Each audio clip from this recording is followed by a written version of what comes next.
গীতা এলএলবিতে মোড় ঘোরানো পর্ব। গীতার কোলেই মৃত্যু হলো স্বস্তিকের। স্টার জলসার ব্লুজ প্রোডাকশন হাউসের জনপ্রিয় ধারাবাহিক গীতা এলএলবি। শুরু থেকেই ধারাবাহিকের ভিন্ন স্বাদের কাহিনী দারুণ পছন্দ করছেন দর্শকেরা। প্রতিটি পর্বে টান টান উত্তেজনা দারুণ উপভোগ করছেন দর্শকেরা। নিজেদের পুরানো জায়গা ফেরাবার জন্য আবার নতুন চমক নিয়ে হাজির হয়েছে গীতা। স্বস্তিকে গীতা জানায় পদ্মর কেসটা মেটার পরই সামাজিক মতে সত্যি বিয়ে করে স্বস্তিকের বাড়িতে ফিরে যাবে গীতা।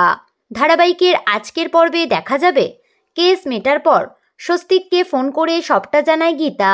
এরপর গীতার সঙ্গে দেখা করার জন্য স্বস্তিকও বাড়ি থেকে সিঁদুর নিয়ে বেরিয়ে যায়। তখনই কিছু গুন্ডা হামলা করে স্বস্তিকের ওপর। তখনই সেখানে চলে আসে গীতা। গীতার সঙ্গে অনেকক্ষণ মারামারি চলে গুন্ডাদের।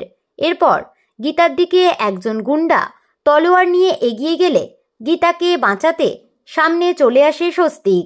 গলগল করে বেরোতে থাকে রক্ত। গীতার কোলেই লুটিয়ে পড়ে স্বস্তিক। একজন গুন্ডা গীতাকে বলে তাদের স্যার সাত্বিক মুখার্জি গীতাকে খুব ভালোবাসে, তাই তিনি স্বস্তিককে তাদের রাস্তা থেকে সরাতে এখানে পাঠিয়েছেন। কথা শুনেই খুব রেগে যায় গীতা। তাহলে কি হবে এবার স্বস্তিকের? নিজের ভালোবাসার মানুষকে কি বাঁচাতে ব্যর্থ হবে গীতা? স্বস্তিককে মারার অপরাধে এবার কি সাত্বিকের চরম শত্রু হিসাবে সামনে আসবে গীতা? সবটাই বলবে সময়। তবে ধারাবাহিকের যে একটা নতুন মোড় আছে সেটাই স্পষ্ট। আসন্ন পর্বে কি হবে সেটা জানার জন্য দেখতে হবে গীতা এলএলবি। তো বন্ধুরা, বিনোদন জগতের এরকমই নতুন আপডেট পেতে আমাদের চ্যানেল টলিটনকে সাবস্ক্রাইব করে পাশে থাকা বেল আইকনে ক্লিক করতে ভুলবেন না।